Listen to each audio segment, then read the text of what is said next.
प्रभु का प्रभु का जय गुरुदेव।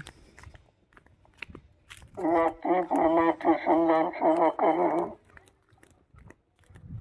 सभी धर्मजनों, ध्यान से सुना।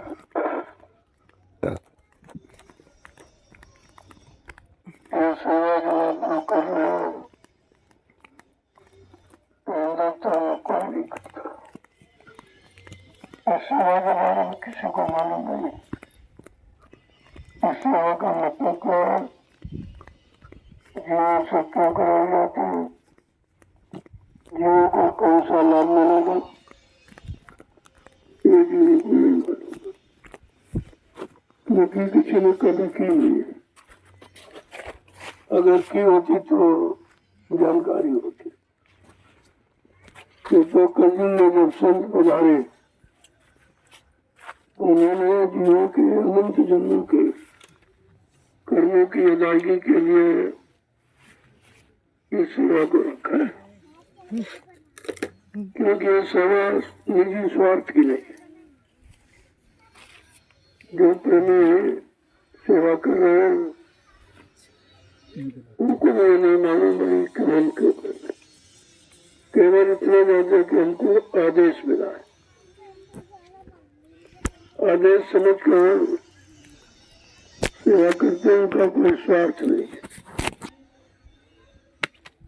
जब स्वार्थ समाप्त हो जाता है तभी परमार्थ जगता है। अब धीरे धीरे उनको पता चला है जिस सेवा का आदेश मिला है इस आदेश में कुछ भरा हुआ है, कुछ बढ़कर जीवों के लिए रखा गया कि चलो तुम कुछ नहीं कर सकते तो यह शरीर से सेवा करो। जो भी पाप बुरे कर्म शरीर से हुए हैं और उनकी अदायगी जब शरीर से परमार्थी सेवा करोगे तब होती है, किसी सामान के देने से नहीं होती और कोई गीता पढ़ने से नहीं होती, कोई गंगा जमुना नहाने से नहीं होती। होते जब शरीर को मानोगे इस सेवा के द्वारा तो इस पर जो कर्मों की गंदगी लगी वो उतर जाएगी और किसी से नहीं उतार सकते हो। कितने लोगों ने पूजा पाठ किया, तीर्थ व्रत किया, हवन जप किया, गंगा स्नान किया, लेकिन एक भी कर्म की अदायगी नहीं, क्योंकि कर्मों की अदायगी का ये रास्ता नहीं है। वो तो संत महापुरुषों के पास जब उनकी शरण में जाओगे, उनके करीब उनकी दया हो जाएगी तो कोई न कोई सरल रास्ता तुम्हारे लिए बना देंगे और उसे से जीवों का काम हो जाएगा। दुनिया के संसार के लोग देखते रह जाएंगे, उनको तो इसके बारे में पता नहीं है ये सेवा क्यों रखी गई है। और आप तो रात्रि में कर रहे हो, दिन में कोई नहीं कर रहा। ऐसा युग समय आया है कि लोग परिश्रम भूल गए, दिन में नहीं करते, लेकिन आप तो आप रात में करते हो। इसकी तरफ भी आपको गौर ख्याल करना चाहिए। भाई रात्रि में क्यों कराया जाता, रात्रि में इसका डबल दोनों लाभ होता है। जो दिन में करोगे उससे दोनों लाभ रात्रि सेवा का। और रात्रि की सेवा एकाग्र में, मैं तो इधर उधर को दिखाई नहीं देगा आपको। जब दिखाई नहीं देगा तो मन तुम्हारा नहीं भगेगा। मन को एकाग्र करने का भी ये बहुत बेहतरीन तरीका है कि भाई मन को कैसे रोका जाएगा, वैसे नहीं रोक सकते आप। इतनी गंगा जमुना नहाई लेकिन नहीं, इतने तीर्थ व्रत किए, पूजा पाठ, लेकिन मन नहीं रुका। ऋषि मुनियों ने तपस्या जंगलों में की, हजारों वर्ष लेकिन मन नहीं रोक पाए। योगियों ने योग साधना की लेकिन मन नहीं रुका। अवतारी शक्तियों ने कितना मारकाट हिंसा की लेकिन मन को नहीं रोक पाया। आज ये संतों की दया हुई जीवों पर, उन्होंने इस खराब शैतान मन को रोकने का कितना सरल तरीका कि रात्रि परमार्थी सम्मान सेवा। दिन में तो आप इधर उधर देखते हो, जो मन भाग जाता है। दिन में आप इधर उधर बातचीत करते हो, चिंतन, तो मन आपका इधर उधर बात, लेकिन रात्रि में कुछ नहीं। एकदम एक निशाना, एक भरोसा, एक बल, एक आत्मविश्वास, एक ही आपका निशाना है सेवा, एक ही निशाना की आदेश पालन का। और जितना ज्यादा हो जाए वो तो आपके करने पर है कि जितना ज्यादा उतना ज्यादा लाभ। अब जीवन में इतनी कार्य क्षमता है उतना उनसे कराया जाता है। कुछ लोग अतिरिक्त भी करते हैं, जिन्हें मौका मिला है अपने 10 वीडियो लिए डालिए चले गए, जब मौका मिला तब आए चले गए करते। इस तरीके से परमात्मा को अर्जित करते हो और धीरे धीरे देखो किस तरह से अपना काम बना दो। यह होशियारी होनी चाहिए। सेवा में जितना समय दोगे और तो आप समय कहीं दे ही नहीं सकते, तुम्हारा मन ही नहीं साथ देता। न सत्संग में साथ देता है, न भजन में साथ देता है, मतलब यानी, लेकिन इसमें साथ देगा क्योंकि इसमें कुछ आपको दिखाई नहीं देगा। रात में, दिन में तो आप इधर उधर आंखें आपकी जाती देखती है, फिर चिंतन करती है, फिर भाग जाता मन, लेकिन रात्रि में नहीं। अब सोचिए रात्रि चंदन सेवा का कितना बड़ा असर प्रभाव मन पे पड़ता है कि जो मन किसी से कंट्रोल नियंत्रण में नहीं हुआ, एक छोटी सी परमार्थी सेवा, जो आदेश आपको मिला, उस आदेश में आपने बड़े मन को बांधा है। और जब मन आदेश से बन जाता तो फिर इधर उधर नहीं जाता। यही तरीका है मन को रोकने का। और आपने इतने दिन सेवा दी है और मतलब यानी सत्संग सुने हैं और जगह जगह कार्यक्रमों में गए हैं, यज्ञों में गए हैं, सम्मेलन गए, लेकिन मन नहीं रुका आपका। और ये कितनी छोटी सेवा, छोटा रास्ता, छोटा उपाय, इसमें गरीब अमीर सब मन को रोक रहे। जिन्होंने कभी नहीं रोका उनका भी रुक रहा, क्योंकि जब आंख से दिखाई देगा तो मन भगेगा, कान से सुनाई देगा तो भगेगा। और रात्रि में दोनों काम बंद, ना कुछ दिखाई दे रहा ना कुछ सुनाई दे रहा। बस एक ही निशान है आपका कि भाई हमको सेवा कर। न किसी से बात करते, न चीत करते, न बोलते, न चालते, न किसी की निंदा आलोचना बुराई, सबसे आप बिल्कुल दूर हो। कितना अच्छा तरीका है कि सब तरफ की गंदगी से तुम्हारा मन हट जाता है रात्रि परमार्थी संधान सेवा करके। इसलिए इसको रखा गया। और जब करने लगते हो तो धीरे धीरे आपका अभ्यास होना। कोई बात भी करना चाहते करे, भाई चुप रहो, हम भूल जाएंगे कि हमारी कितनी गलियां हुई। कोई बात भी नहीं करना चाहता, किसी से कुछ कहना भी नहीं चाहता, किसी की निंदा आलोचना बुराई भी नहीं करना चाहता। कितनी प्रकार की गंदगी से आप दूर हो गए केवल एक आदेश पालन में कि रात्रि परमार्थी संधान सेवा। कितना बड़ा लाभ। ये लाभ अन्यत्र कहीं नहीं चले जाओ। न गंगा में, न जमुना में, न तीर्थ में, न मूर्त में, न मंदिर में, न मस्जिद, कहीं नहीं मिलेगा। जब कभी संतों की शरण में आओगे, उनके करीब आओगे, उनकी करीबी हासिल करोगे, उनके वचनों को सुनोगे, अपने जीवन में उतारोगे, आदेश का पालन करोगे, तो ये सब लाभ तुम्हारे पास आके खड़ा हो जाएगा। और इस लाभ से कोई वंचित भी आपको नहीं कर, अलग नहीं कर सकता। कोई चाहे तो आप उसकी सुनोगे नहीं, उसकी तरफ देखते नहीं, केवल एक निशान, भाई हमको तो सेवा करनी, सेवा।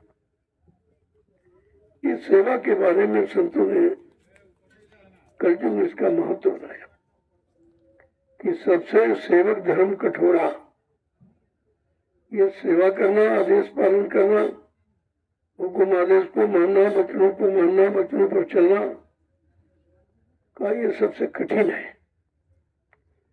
अगर करने लगो तो बहुत सरल, लेकिन तुम्हारा मन करने के लिए गवाही नहीं देता। कहीं इधर कहीं उधर आलस करते हो, इधर उधर बैठते हो, उससे क्या मिलेगा? समय तो आप खराब ही करते हो।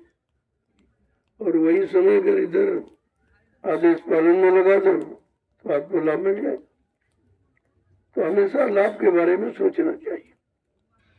और सभी लोग लाभ चाहते हैं, लेकिन चाहने से लाभ थोड़ी मिलेगा, वो तो करने से मिलेगा कि हम कौन सा काम करें तो कौन सा लाभ मिले। जैसे आप परिवार बाल बच्चों की सेवा करते हो तो स्वार्थी लाभ है, तो ईश्वर तो तुम्हारी सेवा करेंगे, तुमको खाने को देंगे, कपड़े देंगे, ये तो कर सकते, लेकिन कर्मों की अदायगी नहीं कर सकते।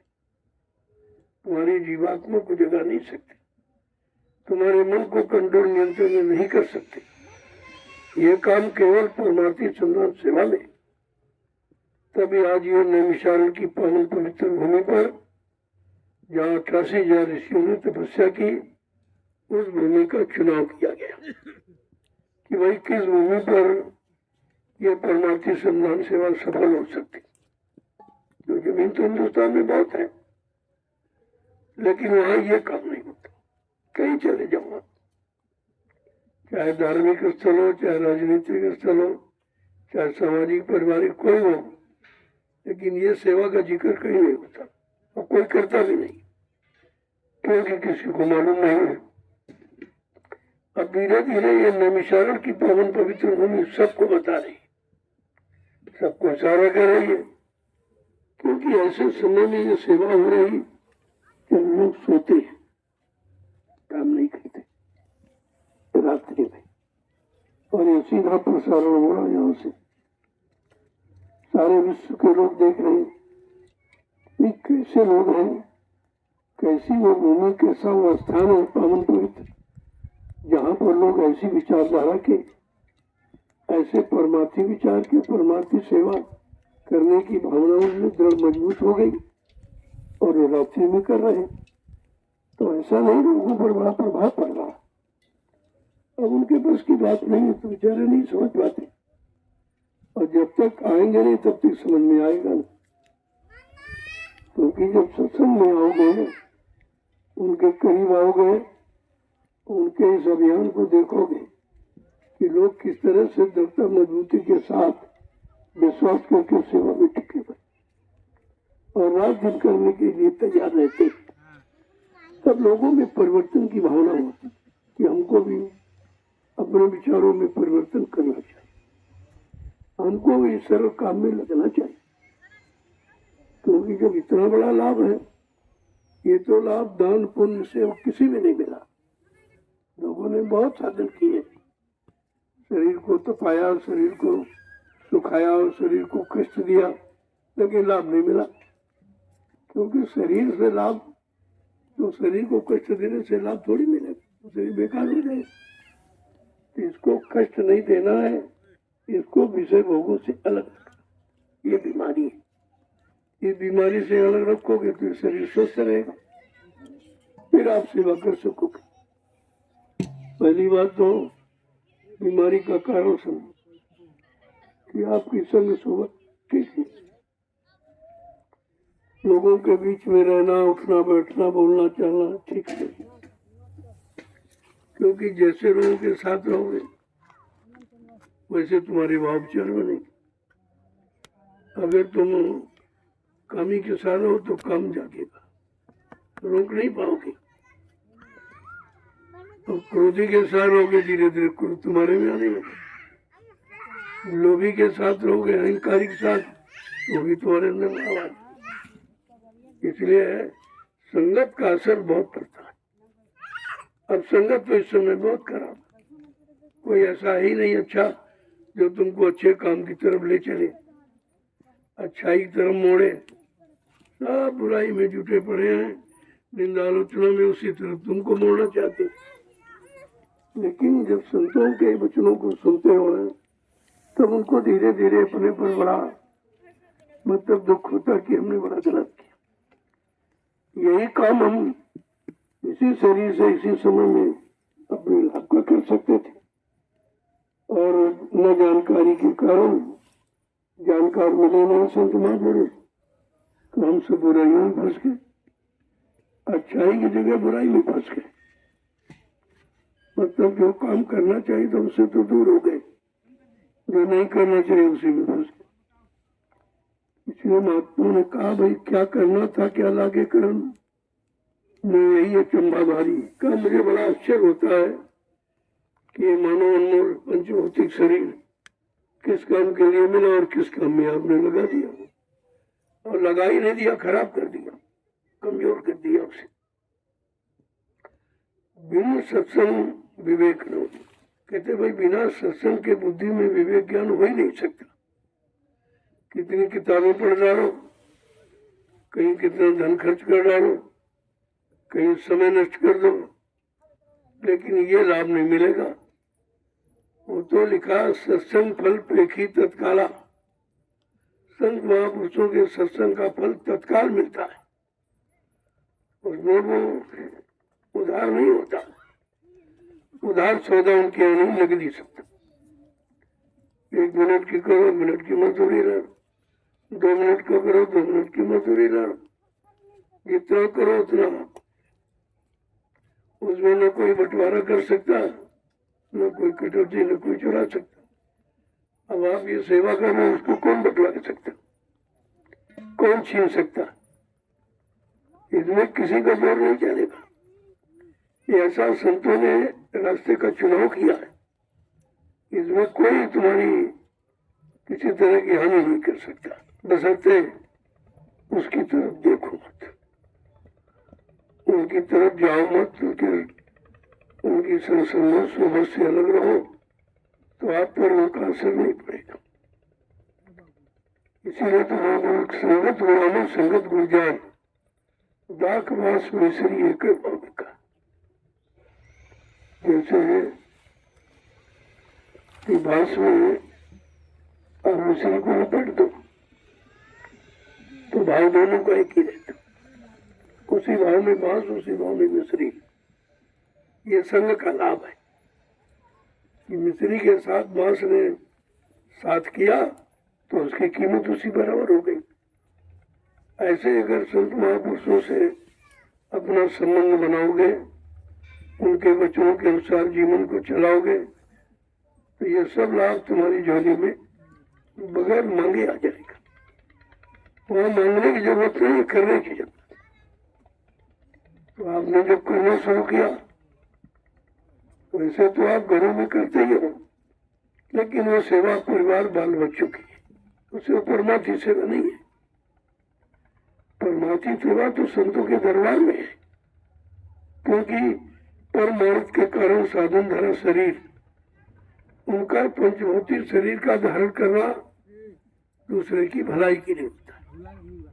वो अपना भला करने के लिए नहीं आते, अपना लाभ लेने के लिए नहीं आते, अपना सम्मान कराने नहीं आते, और किसी से किसी चीज की इच्छा नहीं रखते। जब ऐसे संत महापुरुष मिल जाएंगे तो आपका काम सरल हो जाएगा। इसलिए उन्होंने कहा भैया ऐसे लोग कैसे पहचान पाएंगे, बेचारे उन्हें तो पहचान ही नहीं मालूम। तो कहा उनको कोई आधार बना दो, वो पास तक आ जाए। तभी आधार सेवा का बना दिया। अब कहते भाई कौन सी सेवा, जरा चल के देखे। सेवा तो हम सब लोग करते हैं, परिवार की, बाल बच्चों की सेवा करते हैं, समाज की सेवा, देश की सेवा, लेकिन आपने अपनी सेवा नहीं की। तुम्हारी सेवा क्या है कि तुम्हारा मन कैसे ठीक होगा, तुम्हारे मन से गरुड़ गुमान घमंड कैसे निकलेगा, मन विषय भोगों से कैसे अलग होगा।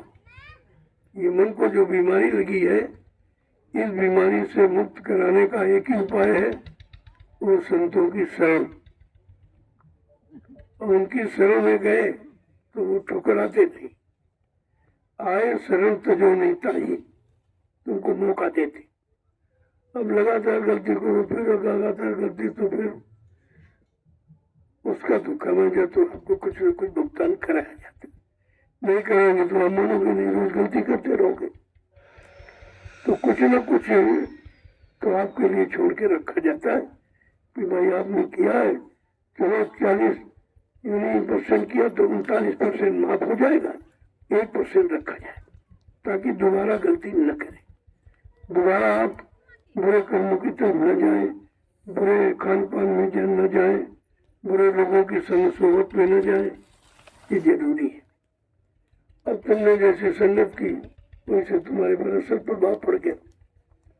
रोगी की संगत करोगे, रोग जरूर आएगा आपको संगतों से।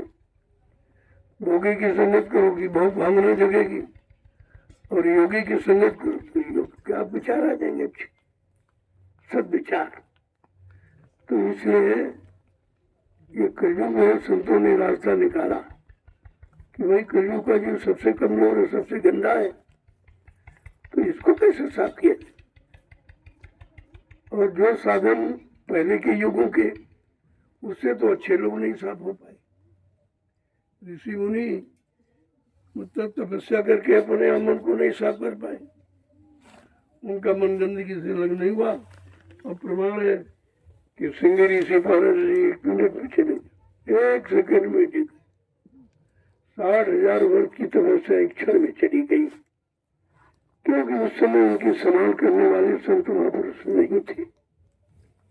वो संतों की महिमा है, वो जीव की संभाल करते, बाकी कोई नहीं करता। बाकी तो अपनी संभाल में तुमको लगाए, अपने काम में, अपनी सेवा में, अपने स्वार्थ सिद्धि में लगाए, लेकिन जब संतों की शरण में जाओगे तब तक तुम परमार्थ की भावना का पता चलेगा। ये परमार्थ क्या है? स्वार्थ तो सब जान गए, अपना काम करना, अपने बाल बच्चों के लिए करना, अपने मान सम्मान के लिए करना, अधिकार के लिए करना, मतलब ये तो आप जान गए। लेकिन दूसरों का लाभ हो, दूसरों को लाभ मिले तुम्हारे शरीर से, तुम्हारी सेवा से, इसको कहते हैं परमार्थी सेवा। इसमें आपका कोई स्वार्थ, कोई लोभ लालच आपको नहीं। आप मिट्टी दे रहे, लेकिन कोई लालच आपका नहीं, कोई लालच। क्यों दे रहे भाई, क्यों डाले, कहते हमको इससे मतलब नहीं, हमको तो आदेश मिला है, हम आदेश का पालन करते हैं। तो आदेश का पालन करेंगे तो वो दया देंगे। दया पाने के लिए किसी तरह से दया हो जाए, हम सब लोग सुधर जाए, हमारी सबकी बुद्धि ठीक हो जाए, मन बुद्धि चित्त पाक सामने मन पवित्र हो जाए, तो हम अपने पंचभौतिक शरीर का कुछ काम कर ले। क्योंकि ये काम शरीर तो जिस काम में आप लगाए उसके लिए नहीं मिला है, ये तो ज्ञानता भूमि में आप कर रहे हो। इसलिए संत गोस्वामी जी महाराज जिन्होंने रामचरित मानस लिखा, उनको लिख के कलयुग के जीवों के लिए बताना पड़ा कि भाई ये शरीर जो है, इस तन का फल विषय न भाई, स्वर्ग और स्वल्प अंत दुखदाई। इस तन भौतिक साकार का शरीर का फल विषय भोग नहीं है। ये तो पशु पक्षी कीड़े मकोड़े सभी करते। तुम्हारा शरीर ये पंचभौतिक, ये अवसर चांस मौका जीवात्मा को जगाने और परमात्मा से मिलाने के लिए मिला है। और अपने किए गए पाप पुण्यों की अदायगी कर लो, संत महात्मा के शरण में जाके, और कोई न कोई उपाय सेवा बता देंगे तो आपकी अदायगी हो जाएगी। इसके लिए और फिर समझा के और कह रहे कि अगर एक बार में समझ ना यही हो तो दोबारा फिर सुन लो कि नर्तन पाए विषय मन देहू, पलट सुधाते 60 विषय का नर मानव शरीर पाकर अगर विषय भोगने में गंवा दिया तो आपने वही काम किया कि मतलब हीरा को फेंक दिया और बदले में कांच को पकड़ लिया। देखो कैसा समझा के कह, कि कितना भारी आपने नुकसान की।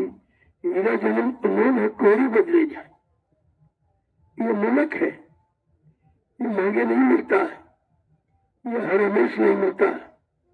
ये परमात्मा प्रभु की दया जब होती है और जो बेचारा 83,99,999 शरीरों में भटक करके आया, तब एक बार कहा चलो इस पर दया कर दो। कबहू कर करुणा न देहूं, देत ईस बिन हेतु सनही। कभी कभी करुणा निधान कृपा दया मेहरबानी करके ये पंचभौतिक मानव अनमोल शरीर आपको दे देता कि जाओ अब की बार जो मौका मिला है तो अपना काम बना लो। नहीं फिर पता नहीं, फिर कहीं पशुओं में चले गए, पक्षियों में चले गए, कि ये मकोड़ों में, जंगली जानवरों में, तो आपको ये अवसर नहीं मिलेगा। क्योंकि जीवात्मा मानव तन में ही जीतती है और किसी शरीर में। क्यों?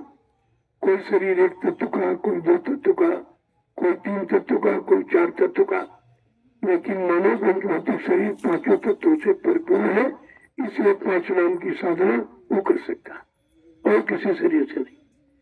और वो कितना कीमती शरीर, मतलब आप 5 मंजिलों की चढ़ाई, 5 मुकामों की सैर कर सकते हैं पंचभौतिक शरीर से। कब? जब पंचभौतिक शरीर के जानकार संत महात्मा मिलेंगे, उनसे आपको जानकारी मिलेगी और जानकारी को सत्य मानकर विश्वास करके आप उसको चलेंगे तो अपने इस पंचभौतिक शरीर को सार्थक बना दें। ऐसा सार्थक होता। ये पूजा पाठ इससे सार्थक नहीं होता। सार्थक तो जब होगा जब उसका काम हो जाएगा। इसका काम क्या है कि जीवात्मा जगह परमात्मा से मिले, इसके लिए मिला।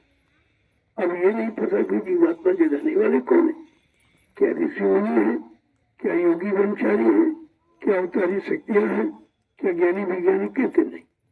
वो है संत महापुरुष, संत जिसने सबका अंत किया, काम का, क्रोध का, लोभ का, मोह का, अहंकार का, इन सबसे अलग खड़ा और तुम्हें भी अलग कर देगा।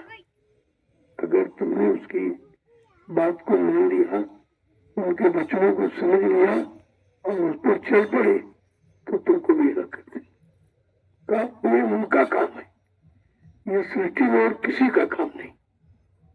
इसीलिए सतयुग त्रेता द्वापर अच्छे युग थे, अच्छी उम्र थी, लोगों का अच्छा खान पान था, अच्छे कर्म करते थे।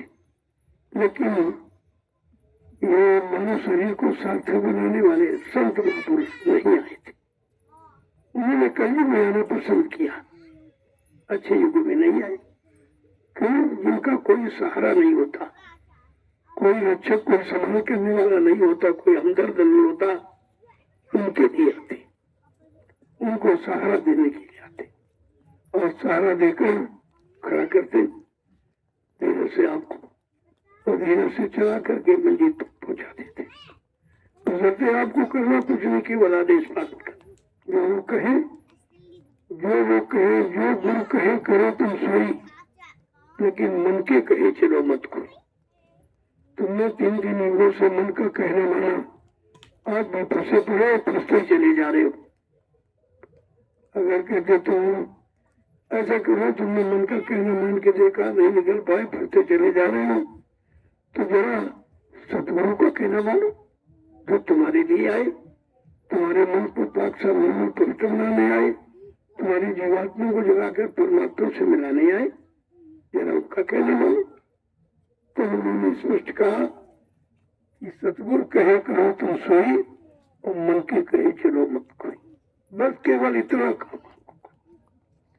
लेकिन तुम्हारा मन मनवाता तुमसे, तुम्हारा मन ही तुमको चलाता है और तुम मन की मानते हो, मन की मुरादें पूरी करते हो, जो वो चाहते वही करने लगते हो, तो फिर कभी नहीं निकल पाओ। अगर इसका कहना मानते रहोगे, जब ऋषि मुनि योगी नहीं निकल पाए, तुम कहां से निकल जाओगे? इसलिए अब उसका कहना नहीं मानो। क्या कह रहे हैं? इस मन का कहना मत मानो, मत मानो तुम इसका कहना, और इसके बीच जगत में फंसना। अगर उसका कहना मान लिया तो संसार में फंसा देगा तुमको, फिर निकलने नहीं देगा, फिर बार बार जन्म मरण के चक्कर से आपको छुटकारा नहीं मिल पाएगा। तो इसे कहे इस मूर्ख को समझ के रखना, पकड़ के रखना, इसको समझा के कि देख भाई तेरा कहना मैं हमेशा माना और बहुत दिन से मान रहा, और तो उनको ऐसी जगह ले जाता जहाँ पाप के सिवा कुछ है ही नहीं, जहाँ बुराई के सिवा कुछ है ही नहीं, फसने के सिवा जहाँ कुछ है ही नहीं, उलझने के सिवा जहाँ कुछ है नहीं, लिहाजा अब हम तुम्हारा कहना नहीं। ये निर्णय अगर ले लिया और संकल्प ले लिया और अपने हम सदगुरु का कहना मानेंगे, लेकिन शैतान मन का नहीं, बस आपके काम की शुरुआत हो जाए और आपको कुछ नहीं। एक ने कही एक ने मानी और नानक कहिए दोनों ज्ञानी। अगर संत महापुरुष ने कहा और जीवन ने मान लिया तो उनकी तो बनी है, उनकी कोई बिगाड़ नहीं सकता, क्योंकि बनाने वाले के पास पहुंच गए, बनाने वाले के हुक्म आदेश में रह रहे, उनके सिवा किसी को जानते ही नहीं, पहचानते न किसी की मानते। ऐसे जीवों को कोई रोक नहीं सकता, वो अपने घर जरूर चले जाते। यही निर्णय जीवों को लेना चाहिए कि हमारा सारा समय निकल गया, भाई बचपन गया, जवानी गई, बुढ़ापा आ गया और काम कुछ नहीं हुआ। तो ये तो सोचो कि भाई गई सो गई, अरे जो बच गई इसी में संभालने की बात सोचो, यही में कर ले, यही कुछ अपना बना ले, क्योंकि ये धीरे धीरे जा रही है। ये आजकल कहते कहते जीवन जा रहा, न आज है न कल है कुछ नहीं, वो केवल गिनती करना आप करते रहते, उसी में समय जा रहा। ये जीवन जा रहा, जन्म जात जैसे रेल, ट्रेन देखिए आप, ट्रेन चली जाती, आप देखते रह जाओगे, तुम्हारे कहने से रुकेगी नहीं, कितने रोकने प्रयास करते भी नहीं रुकेगी, क्योंकि तुम्हारा अधिकार उसको रोकने का नहीं है।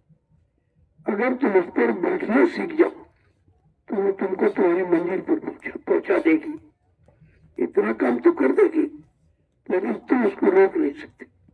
ऐसे ये जन्म रेल की तरह जा रहा, कहते बरस बरस पर है स्टेशन,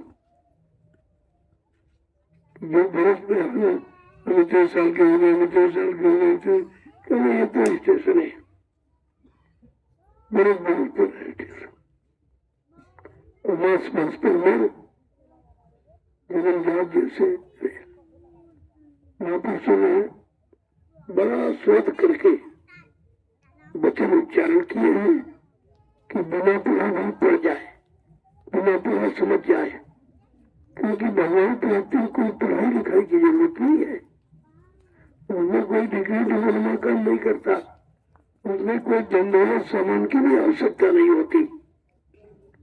प्रभु प्राप्ति का ऐसा सरल रास्ता है, लेकिन उस रास्ते के जानकार जब संत महापुरुष मिल जाएंगे तब आपका काम ही सरल हो जाएगा। इसके पहले तो ऋषि मुनि नहीं सोच, कोई नहीं सोच पाए, इनको भगवान कैसे त्रेता के राम द्रौपदी कृष्ण वो भी बेचारे नहीं सोच पाए, वो भी मार का ढीसा में पड़े रहे, और मार का ढीसा करना कोई अच्छी बात तो नहीं है, वो तो हत्या है। जब हत्या करोगे तो उसका फल नरक में जाने का है, वो भी बेचारे नरक में चले गए, जो तुम्हारा भगवान नरक में चला गया तो तुम्हें किससे स्वर्ग पहुंचा देगा।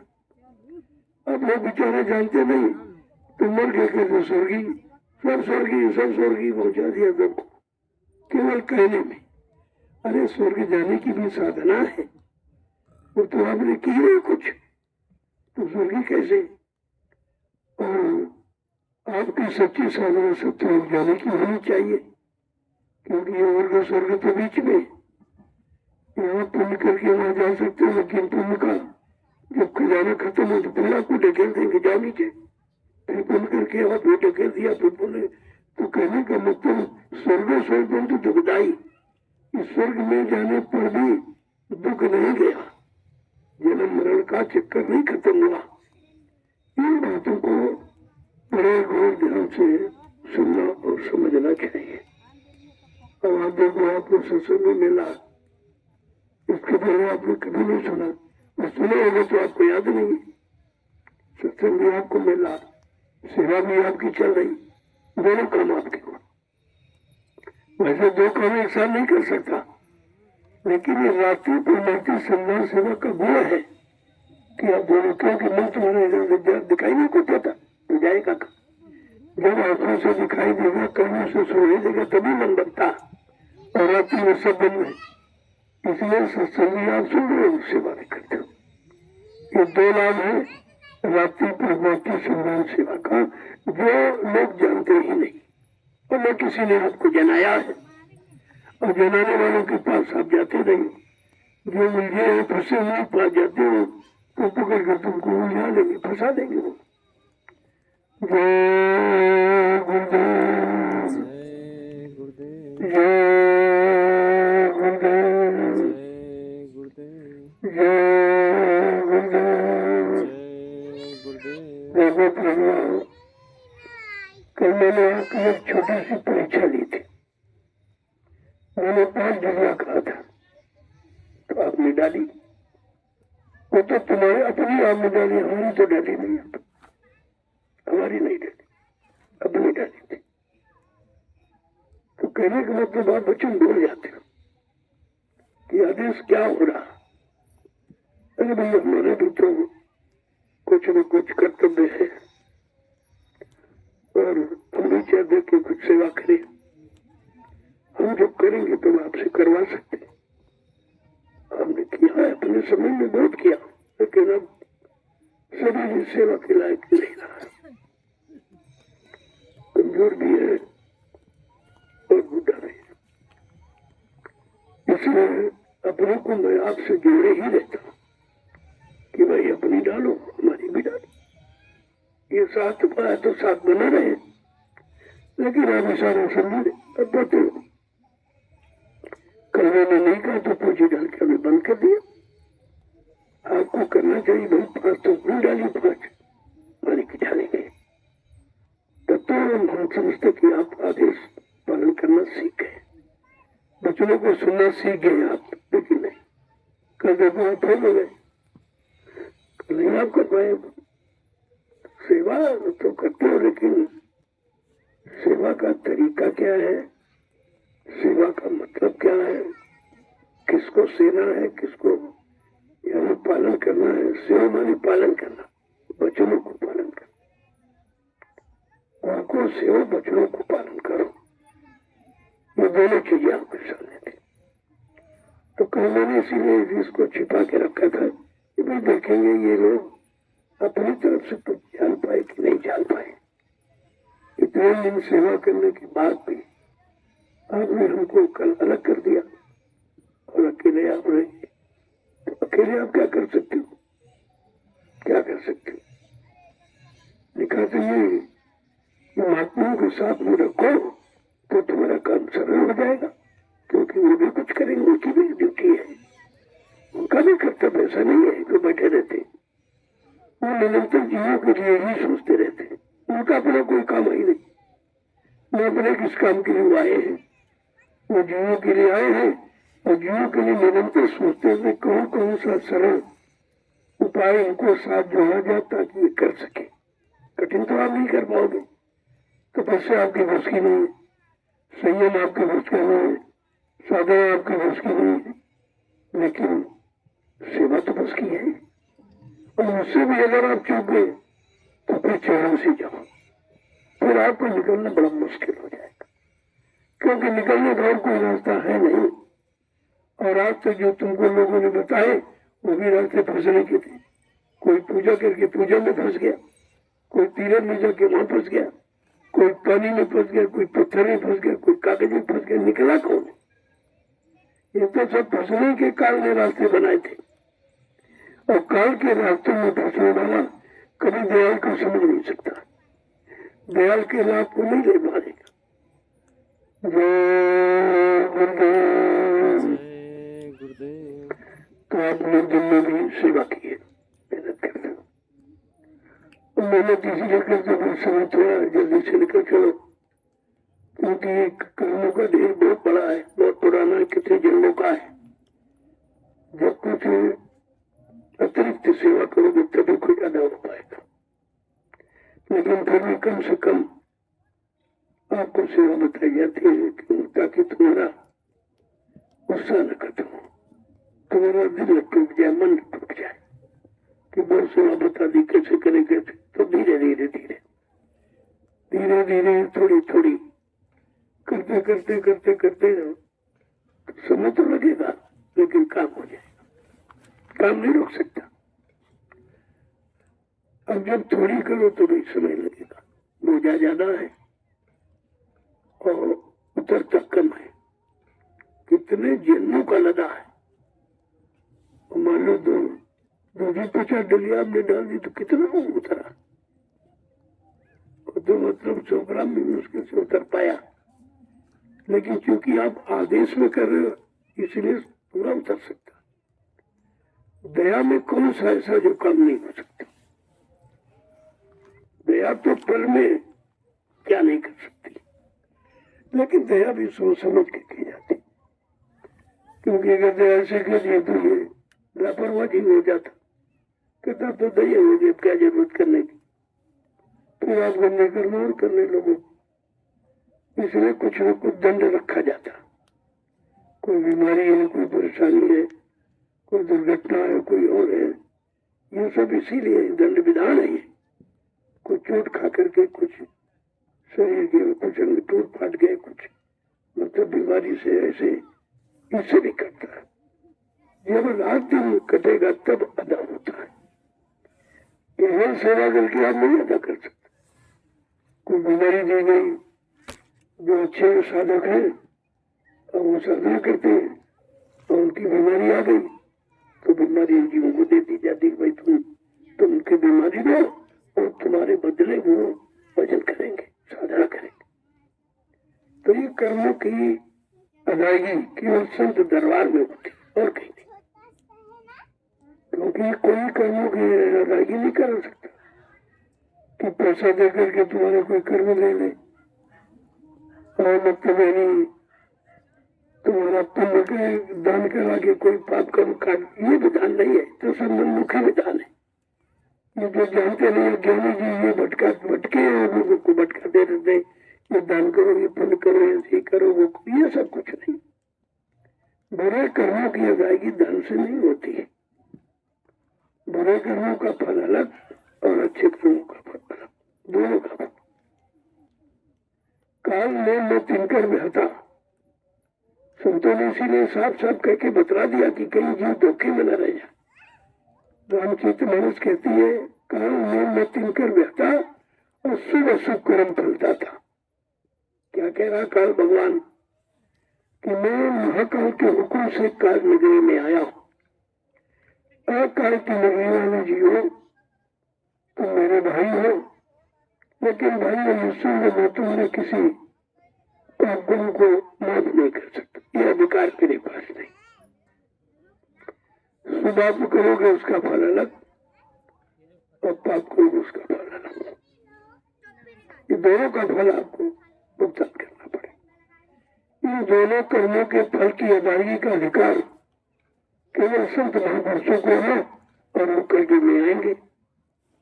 वो कोई न कोई आधार बना देंगे, कोई न कोई हिलने रोजी बहाने मौत, कोई न कोई बहाना बता देंगे, आपको ये बना देंगे तो तुम्हारी अदायगी हो जाएगी।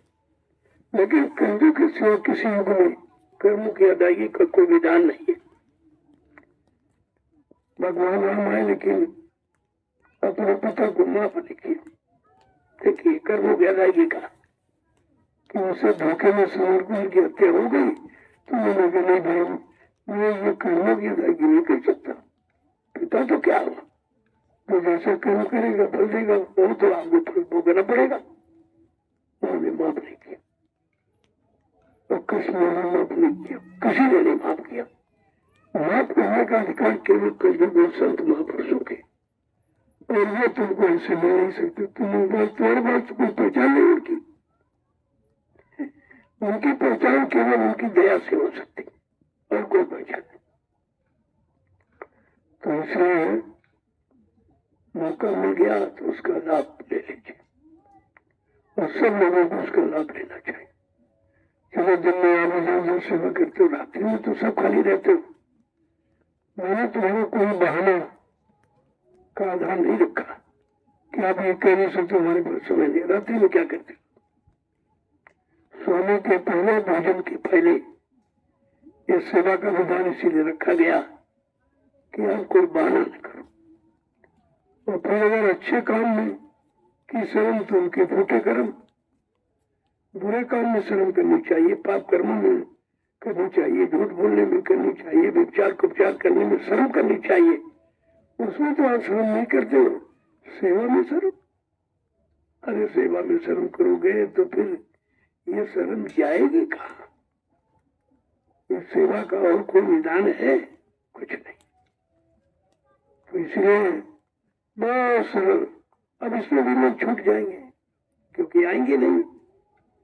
वो जिनको मिलना है वही आएंगे, उनको ही बुलावा जाता, वही बुलाए जाते हैं, वही आते हैं, उन्हीं के हिस्से में लाभ चला जाता। लेकिन कोई ये नहीं कह सकता कि भाई ये चोरी से उनको दे दिया गया। आह्वान तो सबके लिए किया गया। कोई हिंदुस्तान का किसी मजहब धर्म का सबके लिए आह्वान, सबको जानकारी दी जा रही कि नैमिषारण्य की पावन पवित्र भूमि पर रात्रि परमार्थी संधान सेवा चल रही है, जो हिंदुस्तान में कभी कहीं नहीं किसी ने की। ये छोटी मोटी बात नहीं है। जय गुरुदेव, जय गुरुदेव, जय गुरुदेव। नाम किसका? प्रभु का प्यारा नाम। जय गुरुदेव, जोर से बोलो, जय गुरुदेव, सब मिल बोलो, जय गुरुदेव, बोलना होगा, जय गुरुदेव, अभी से बोलो, जय गुरुदेव, दुख दर्द हरेंगे, जय गुरुदेव, सब कष्ट मिटेंगे, जय गुरुदेव, सुख शांति भी देंगे, जय गुरुदेव, सबके दाता, जय गुरुदेव, सबके मालिक, जय गुरुदेव, प्रेम से बोले, जय गुरुदेव। ये नाम नहीं इंसान का, यह नाम है प्रभु का, ये काम नहीं इंसान का। यह काम है प्रभु का। अगर इंसानों का काम होता तो रात्रि में जंगलों में किसी ने भगवान परमात्मा के नाम का उच्चारण किया है? इन पेड़ों को कभी सुनाया है?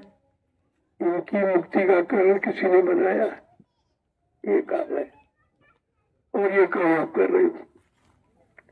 अपना भी काम कर रहे हो, इन पेड़ पौधों में जीवात्मा उसका भी काम हो रहा। तमाम जंगली जीव बेचारे जिनको किसी ने कभी बताया नहीं, कुछ सिखाया नहीं, उनको भी आजकल युग के नाम का उच्चारण करने का मौका मिला, सुनने का मौका उनको भी मिला। ये कितने बड़े पुण्य का कार्य आप कर रहे हो, शायद कोई अंदाज नहीं लगा सकता। जो रात पर कोई नहीं निकलता और जंगल में कोई नहीं जाता, सब बस्तियों में सुनाते रहते हैं, पिछले नामों की जानकारी देते हैं। और चाहिए समय के नाम की जानकारी। समय का डॉक्टर, समय का मास्टर, समय का आचार्य गुरु ही काम करेगा। जो चले गए शरीर से उनका नाम लेने से तुम्हारा काम नहीं होगा, क्योंकि काम करने आए थे तब जिन लोगों ने उनका साथ किया, उनकी बात मानी, उन पर विश्वास किया, उनका काम हो गया। अब आपको भी उसी तरह अपने समय का काम करने वाले की तलाश करनी चाहिए, जानकारी करनी चाहिए। उनके संपर्क में हो जाओगे तो तुम्हारा ही काम हो जाएगा। इसलिए कितने बड़े परमार्थ का काम जो कभी धरती मंडल पर रहा ही नहीं। इन जीव जंतुओं की चिंता किसी को नहीं। ये बेचारे कैसे पशु योनियों में, पक्षी की योनियों में, कीड़े मकोड़ों की योनियों में, जंगली जानवरों की योनियों में पड़े हैं। इनका उद्धार करने की बात कोई नहीं सोचता और न किसी ने किया। आज सम्राट मालिक ने भी शंकर को बीड़ा उठाया, अरे भाई इनका भी काम हो गया। इनको भी प्रभु परमात्मा का नाम सुनने का अधिकार है। जिनमें जीवात्मा वो सब अधिकारी है। लेकिन अब ये बात कौन बताएगा? एक तो कोई जानता ही नहीं है और वो लोग वही पिछले नामों को दोहराते, सीताराम राधे श्याम, सीताराम राधे। अरे भाई वो तो सीताराम राधे श्याम तो चले गए। तुम्हारा पिता अगर चला गया वो आज, उसको बोला तो वो नहीं आएगा। तो ये सब शक्तियां आई थी, काम करके चली गई। ये तो परिचय से रखा गया इतिहास बना के कि जैसे वो चले गए ऐसे जो समय से आए ये भी चले जाएंगे अगर तुमने उनको नहीं पहचाना, उनको बुरा नहीं बनाया, उनसे अपना काम नहीं सीखा तो ये भी चले जाएंगे, तो तुम्हारा समय खराब हो। इसलिए इतिहास बना के रखा। अब तुमने इतिहास का भी उपवास किया है, उसको समझा नहीं। जय गुरुदेव। 9:20 मिनट। और देखो धीरे धीरे सेवा का समय आपका पूरा करो, क्यों आपने दिन में की मेहनत की, लेकिन अब जो आखिरी वरदान है वो तो जुड़ा रहेगा। कल आप चूके, कल वाले भी याद मिला के आपको डर नहीं, क्योंकि कल वाला नुकसान आपका न हो, उसका भी लाभ आपको है। अब आपको 10 चलिए, 10 कितनी संख्या, 10 5 कर, तो इसमें हमारी नहीं शामिल है तो आपकी शामिल है। कल कम किया गया था, थोड़ा जोड़ दिया गया भाई कम न हो, लाभ कम नहीं होना चाहिए।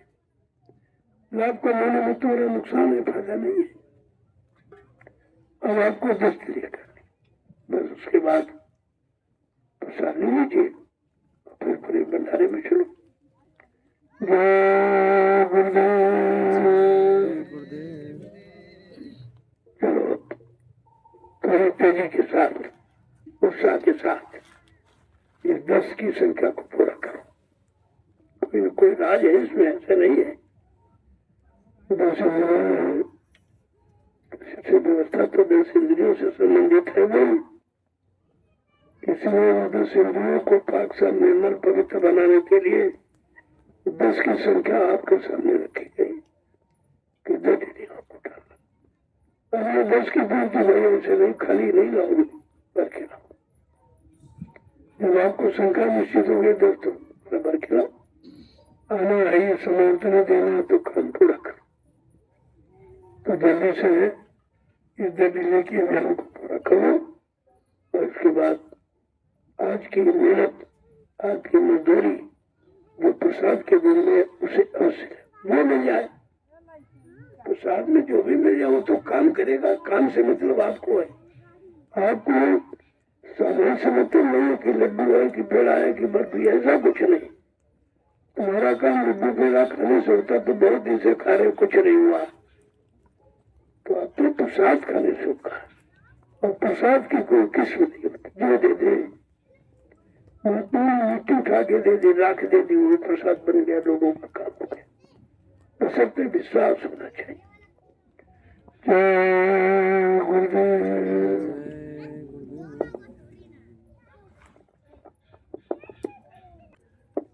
देखो प्रेमी, जो बेचारे रह गए वो रह गए, छूट गए। इनको पछताना पड़ेगा कि मौका दिया गया उसमें चूक गए। क्या घर में बैठ के भजन करते? कुछ नहीं, कुछ भी नहीं कर। भजन तो घर में तो हो ही नहीं सकता। जब आश्रम में नहीं कर पाओ, घर में कहां से कर लोगे? अब ये उसकी जगह सेवा रख दी गई, चलो भाई आके यही कर लो, क्योंकि जो परिवार में सेवा करते हो तो बाल बच्चों की है, वो परिवार की सेवा में नहीं शामिल है। और यहाँ जो कर रहे हो, यहाँ जो व्यवस्था आप बना रहे हो, अपनी गाड़ी कमाई देकर जमीन खरीद रहे हो, ये सब आपका है, मेरा कुछ नहीं इसमें। ये जमीन आपकी गाड़ी कमाई से, तो कुछ तो उसके द्वारा कटे और कुछ तुम्हें से सेवा कराई जा रही कि शरीर के द्वारा जो बुरा हो गया, पाप हो गया, उसकी अदायगी। तो सब तरफ से ये ध्यान रखा गया कि भाई आपका काम। अब फिर भी जो बेचारे चूक गए वो चूक गए, घरों पर सो रहे हैं, ऐसे सोते रह जाएंगे। कितने जन्म सोने में चले गए, अभी उनका सोना नहीं पूरा हुआ। तो एक मौका मिला, ये भी सो रहे बेचारे, तो क्या किया जाए? कोशिश तो की जाए, कोशिश तो सबके लिए है, प्रयास सबके लिए, तो सेवा सबके लिए रखी गई। लेकिन अब कितने लोग पूरे नहीं कर पाएंगे, ये तो उनके ऊपर निर्भर करता है। सब कभी अच्छे काम नहीं करते, सब बुरे भी नहीं करते। और ये प्रमाण तो कोई कर ही नहीं रहा, किसी को मालूम ही नहीं है। और बेचारे न आ पा रहे, कुछ कर पा रहे। अब उनको बहुत पछताना पड़ेगा जब समय निकल जाएगा। तो ये सेवा ढूंढेंगे तो कहीं मिलेगी नहीं, कोई है नहीं कराने वाला। और अभी चूक गए,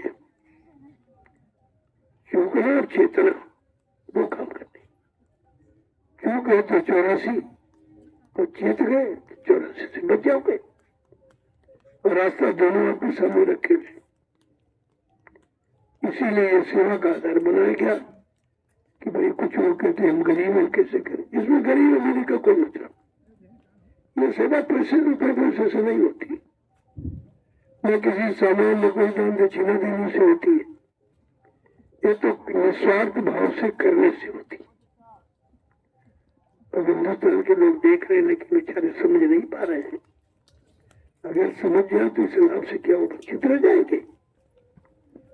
और तब तक जब तक समझेंगे तब तक समय निकल जाएगा, क्योंकि परिवर्तन इनका गाड़ पर है। परिवर्तन तुम्हारा इंतजार नहीं करेगा, तुमको परिवर्तन का इंतजार करना चाहिए कि परिवर्तन होने तक हम अपने पुणे में परिवर्तन कर लें। अपने गंदे भाव विचारों में, गंदे खान पान में, गंदे संस्कृत में, गंदे कर्मों में परिवर्तन कर लें तो आप समय का अच्छा परिवर्तन देख सकोगे। वैसे परिवर्तन नहीं देख पाओगे। अरे बात को समझो। जय गुरुदेव। जय गुरुदेव।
यहाँ पे मिट्टी डाली जा रही है।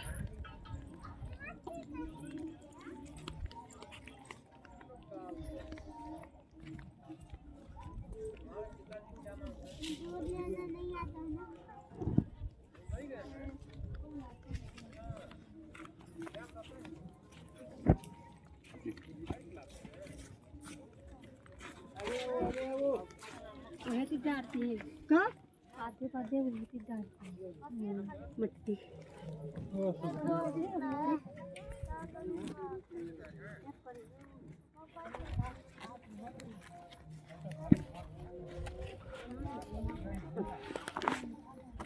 जय गुरुदेव। जय गुरुदेव। जय जय गुरुदेव। जय गुरुदेव। जय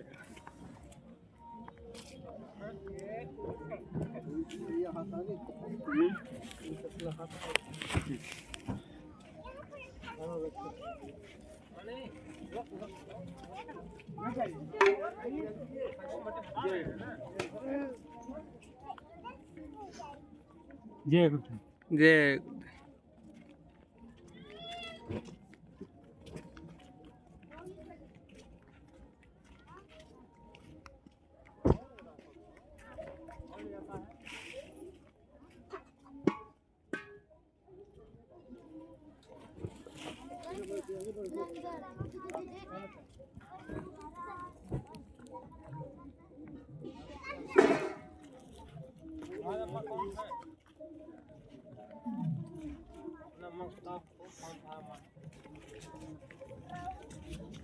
में है कि मिट्टी ढो रही हैं? कि मिट्टी ढो रही हैं? माटी ढो रही हैं? राउटी में नहीं है। हाँ। राउटी में रावटी में है? राउटी में नहीं ढूंढता है। लाल जी बताइए कि मिट्टी है कि नहीं? ये तसले में कहाँ? दिखाओ नहीं अंदाज़े बताइए। अरे लाल जी मैं पत्रा देखूंगा तो बताऊंगा। अगर मैं पत्रा देखूंगा, पत्रा हमारी कुटी में है, पत्रा देखूंगा तो बताऊंगा मिट्टी है कि नहीं है। नहीं है, आपको बताओ तब। हो गया। हाँ? देखिए, अब बताइए है कि नहीं? जय बिना देखे नहीं। बता दीजिए कि है। बता दीजिए कि है। है? दिखा। हाँ। कल देखो है उसमें थोड़ा सा था मिट्टी। अरे ये था ना। हाँ।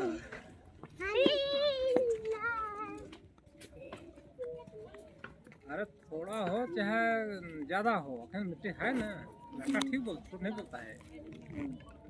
तुम तो ठीक बोलते। इनका नाम है इनका नाम है लाल जी। लाल जी। इनके भाई का नाम है राम जी। राम जी। हाँ राम जी लाल जी। गोपाल जी राम जी। गोपाल जी। हाँ गोपाल जी हैं और लाल जी और राम जी। अच्छा राम जी सबसे छोटे का नाम है? गोपाल जी का नाम। चलिए मिट्टी से करना लाल जी। नहीं कोई तस्वीर ले लिया होगा। चलिए कोई तस्वीर ले लिया है। किसका? हमारा। झूठ बोल रहे हैं ना? कौन? आप। कोई चश्मा ले लिया है ऐसा वाला पेंट वाला हरा वाला है वो लिया है पवित्र। खेलन दे रे मैं खेलन तो वीडियो बना के अंधेरा में हट।